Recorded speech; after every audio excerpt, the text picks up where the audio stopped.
Say, man, who's that cat coming down the street? I don't know, but it sounds to me like that's just the man with the bone. Sure having himself a ball. Hey yo, let me properly introduce myself. This is the Lost Boondock, aka the only nigga to catch God with a Pokeball, aka Pauline's stepfather once removed, aka I ain't got nothing else, so I mean if you want to call me Trey from KickGenius, that's fine. Right now, I want to get into one main thing while I get smacked by J Jones and 2K. Yes, I can admit it. I'm man enough to do that. But first off, I want to shout out to everyone who was able to get their hands on the What the Kobe 8 via Nike's Twitter link in the happiest, most cheerful way possible. I want to give a fuck you. Hey yo Trey, you salty, man? Yep, you goddamn right. Give me back the days where I had no problems copping the shoe I truly had a passion for, man. I just didn't see it for value, dollar signs. I didn't see profit in it down the line. But whatever, I'm done with that. So before I touch on the Kobe 9, I want to discuss this Prelude pack. These joints are crazy. Supposedly the designs were inspired by defining moments in Kobe's career and conveyed on the shoe by abstract painting. Now, I won't bullshit you. I have a hard time interpreting abstract art, but that doesn't mean that the designs don't look good to me. The Kobe ones, the Prelude ones, fire. That's a must cop. The Prelude 2, possible cop. If I can get my hands on it, cool. If not, fuck it. The 3, fire. And it's crazy because I've never been a fan of the Kobe 3. It's like, you know, Eric Avar, while he was sketching the Kobe 3, he just OD'd on waffles. And it showed in the shoe. But that Prelude colorway complements the 3 to the T. Now, the Prelude 4, fire. Must cop. The 5, personal pass. The 6, side. Better original colorways in my opinion. The 7, fire. I love gold metal colorways. It's a weak spot. The detailing along the upper looks incredible. Gold accents, thank you base god. The Prelude 8, wait, this colorway reminds me to send another friendly fuck you to anybody who got their palms on the What the Kobe 8s. If I had these and the What the Kobe 8s, it'd be a wrap. Overall, majority of the Prelude pack is dope.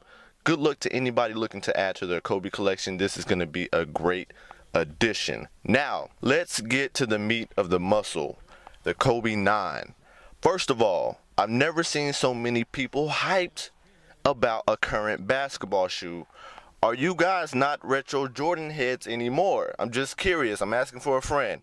It was crazy to see so many people go crazy over the KB9. And what was even more hilarious is niggas was talking about, how am I supposed to wear these with jeans? Wait.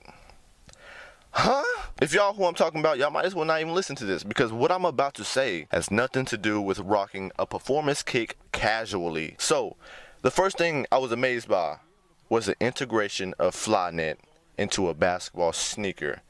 I've had a Flyknit based shoe for a while now, and I remember the first time I tried it on, I instantly fell in love. So, when I heard rumors of the Kobe 9 being made from Flyknit, I was like, hold on, wait a motherfucking minute.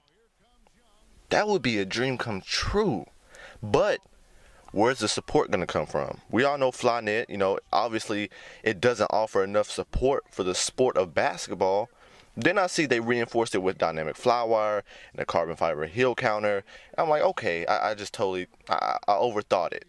So, plus the fibers are a little stronger. The knit pattern is slightly more restrictive in certain areas. So, Flyknit in the Kobe 9, excellent look, Nike. Secondly, the height of the ankle collar. It's like the Sears Tower, clearly inspired by a boxing boot, we all know now. The extra collar height is supposed to provide the proprioceptive feel of a low top with the support of a mid top.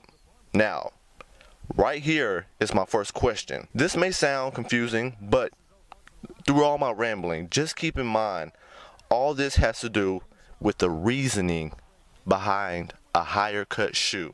So, Eric Avar said the extra collar height, who, you know, Eric Avar's the designer in case some don't know, the extra collar height is supposed to provide the proprioceptive feel of a low top with the support of a mid top. So, if you know anything about proprioception, the process is internal. The process is internal. So, proprioceptors are sensors that provide sensory info, like muscle tension, muscle length, things like that. That's internal stimuli, not external. Think about it. So, when you have something wrapped around your ankle, whether it be an ankle brace, tape, or just a high ankle collar in general, then you know something is around your ankle. You're conscious of that. That's why you like it in the first place, because it gives you that mental reassurance that your ankle is more stable. On the other hand, proprioception, that whole process is unconsciously done. So, long story short, you don't need an ankle application to tell you where your ankle is in space. Nothing against the god Eric Avar. He's my favorite designer, my favorite sneaker designer, hands down. I love his style, his eye for detail, and especially his philosophy on sneaker design. He always says, a good sneaker has a good balance between science and art, aka performance and aesthetics. I totally believe in that. But the whole high collar giving you the proprioceptive feel of a low top, nah, I gotta call him out on that one. With all due respect, that's just not how it works. That's not why the ankle collar is high. Now, my second concern was, why does Kobe himself desire a high cut shoe over a low top? Does a low top not support the ankle? Is the low top an injury waiting to happen? There's tons of questions. So, and the thing is, but first let's get this out the way. Kobe's Achilles injury did not influence the high cut shoe. Like they said, this shoe has been in the works since Kobe watched Pacquiao train 2 years ago during the NBA lockout. So, it just so happens the shoe debuts after the injury. Good timing. Without making this a low top versus high top debate, the most important thing to remember is where Kobe is in his basketball career physically. In regards to the cut of his shoe, he's not as fast as he once was, so the extra mobility a low top provides isn't worth the trade-off the extra stability a high top can provide, especially in a high tension, agile sport like basketball. Don't get me wrong, the height of the ankle collar isn't the only thing that helps with ankle support. It does help, but there are several other things you should account for, like ankle strength, balance, the fact that awkward landings do happen, especially in sports where you physically push your body to limits it's not used to. So, the difference between a high and low in terms of ankle support is small, but the height does offer slightly more stability with the subtraction of some mobility, which makes sense if you think about where Kobe is now physically in his career. It's not a secret. We all know Kobe's incredible legacy is coming to an end.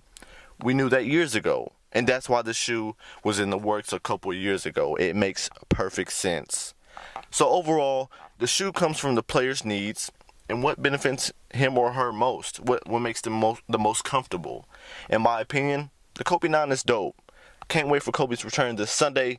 Glad he had a speedy recovery, and I'm sure everybody is excited to see the Mamba step back on court. That's my spill on the Kobe 9. Really in-depth analysis. Let me know what you guys think of the Kobe 9 in terms of aesthetics and performance in the comment section below. And you don't even have to ask. A performance test will come around the same time the shoe releases. It's Trey from KickGenius, and I'm out.